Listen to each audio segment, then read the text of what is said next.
दानवीर कर्ण भगवान कृष्ण ने भी कर्ण को सबसे बड़ा दानी माना है। अर्जुन ने एक बार कृष्ण से पूछा कि सब कर्ण की इतनी प्रशंसा क्यों करते हैं।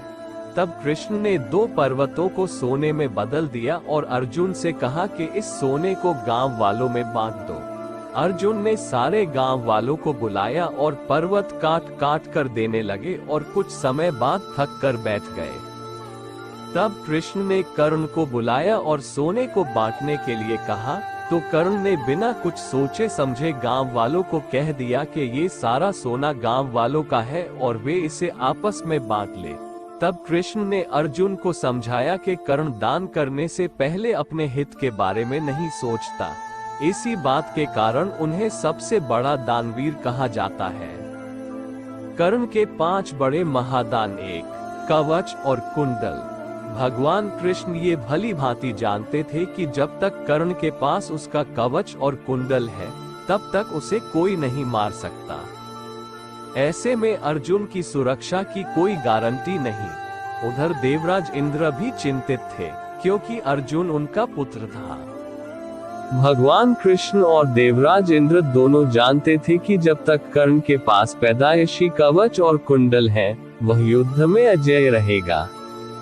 दोनों ने मिलकर योजना बनाई और इंद्र एक विप्र के वेश में कर्ण के पास पहुंच गए और उनसे दान मांगने लगे।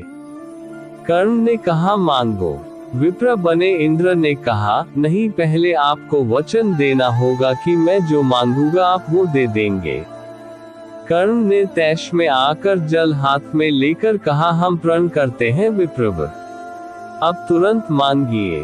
तब क्षद्म इंद्र ने कहा, राजन, आपके शरीर के कवच और कुंडल हमें दान स्वरूप चाहिए।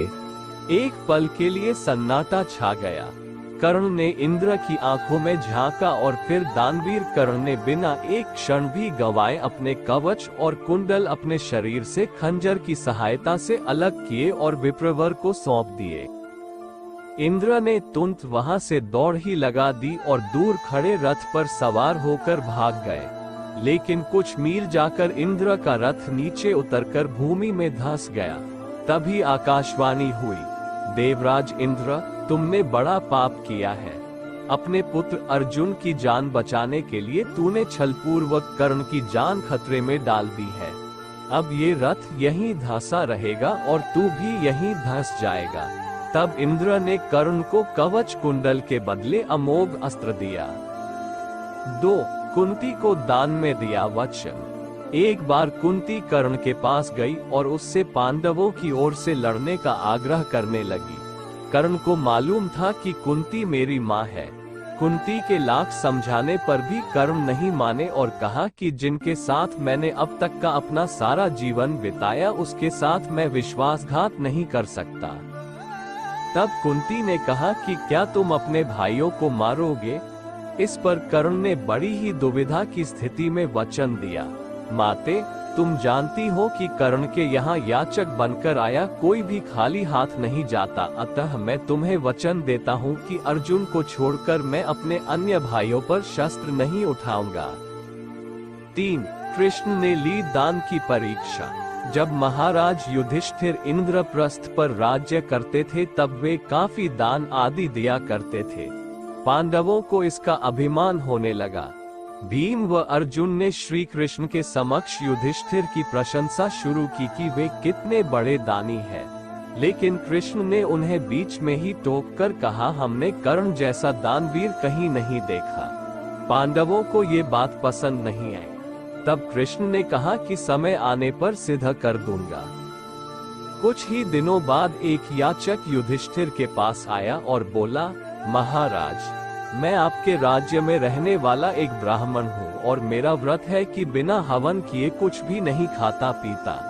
कई दिनों से मेरे पास यज्ञ के लिए चंदन की लकड़ी नहीं है।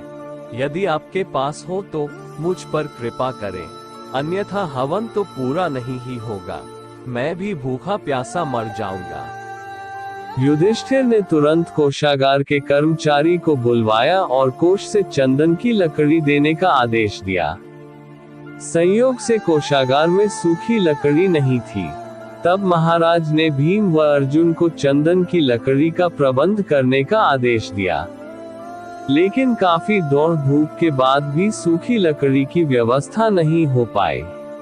तब ब्राह्मण को हताश होते देख कृष्ण ने कहा, मेरे अनुमान से एक स्थान पर आपको लकड़ी मिल सकती है, आइए मेरे साथ। ब्राह्मण ये सुनकर खुश हो गए, बोला कहाँ पर? तब भगवान ने अर्जुन व भीम का भी वेश बदलकर ब्राह्मण के संग लेकर चल दिए।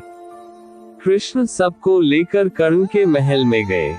सभी ब्राह्मणों के वेश में थे, अतः कर्ण ने उन्हें पहचाना नहीं। याचक ब्राह्मण ने जाकर लकड़ी की अपनी वही मांग दोहराई। कर्ण ने भी अपने भंडार के मुखिया को बुलवाकर सूखी लकड़ी देने के लिए कहा, वहां भी सूखी लकड़ी नहीं थी। ऐसे में ब्राह्मण निराश हो गया। अर्जुन और भीम प्रश्न सूचक निगाहों से भगवान कृष्ण को ताकने लगे, लेकिन श्री कृष्ण अपनी चिर परिचित मुस्कान लिए चुपचाप बैठे रहे। तभी कर्ण ने कहा, हे ब्राह्मण देव, आप निराश न हो, एक उपाय है मेरे पास। उसने अपने महल के खिड़की दरवाजों में लगी चंदन की लकड़ी काट काट कर ढेर लगा दी। फिर ब्राह्मण से कहा, आपको जितनी लकड़ी चाहिए कृपया ले जाए। कर्ण ने लकड़ी ब्राह्मण के घर पहुंचाने का प्रबंध भी कर दिया। ब्राह्मण कर्ण को आशीर्वाद देता हुआ लौट गया। पांडव व श्री कृष्ण भी लौट आए। वापस आकर भगवान ने कहा, साधारण अवस्था में दान देना कोई विशेषता नहीं है, असाधारण परिस्थिति में किसी के लिए अपने सर्वस्व को त्याग देने का ही नाम दान है। अन्यथा हे युधिष्ठिर, चंदन की लकड़ी के खिड़की द्वार तो आपके महल में भी थे। 4. यौवन दान दे दिया। किंवदंती है कि एक बार कर्ण ने अपना यौवन ही दान दे दिया था। कथा अनुसार एक बार की बात है, दुर्योधन के महल पर भगवान नारायण स्वयं विप्र के वेश में पधारे और दुर्योधन के भिक्षा मांगने लगे। दुर्योधन के द्वार पर आकर एक विप्र ने अलख जगाए, नारायण हरि भिक्षा देहि। दुर्योधन ने स्वर्ण आदि देकर विप्र का सम्मान करना चाहा तो विप्र ने कहा, राजन, मुझे ये सब नहीं चाहिए। दुर्योधन ने आश्चर्य से पूछा, तो फिर महाराज कैसे पधारे? विप्र ने कहा, मैं अपनी वृद्धावस्था से दुखी हूँ। मैं चारों धाम की यात्रा करना चाहता हूँ, जो युवावस्था के स्वस्थ शरीर के बिना संभव नहीं है। इसलिए यदि आप मुझे दान देना चाहते हैं तो यौवन दान दीजिए। दुर्योधन बोला, भगवान, मेरे यौवन पर मेरी सहधर्मिणी का अधिकार है, आज्ञा हो तो उनसे पूछाऊं। विप्र ने सिर हिला दिया। दुर्योधन अंतःपुर में गया और मुंह लटकाए लौट आया। विप्र ने दुर्योधन के उत्तर की प्रतीक्षा नहीं की। वह स्वतः समझ गए और वहां से चलते बने। उन्होंने सोचा, अब महादानी कर्ण के पास चला जाए। कर्ण के द्वार पहुंचकर विप्र ने अलख जगाए, भिक्षा देहि। कर्ण तुरंत राजद्वार पर उपस्थित हुआ। विप्रवर, मैं आपका क्या अभीष्ट करूं? विप्र ने दुर्योधन से जो निवेदन किया था वही कर्ण से भी कर दिया। कर्ण उस विप्र को प्रतीक्षा करने की विनय करके पत्नी से परामर्श करने अंदर चला गया, लेकिन पत्नी ने कोई न नुकुर नहीं की। वह बोली, महाराज, दानवीर को दान देने के लिए किसी से पूछने की जरूरत क्यों आ पड़ी? आप उस विप्र को संकोच यौवन दान कर दे।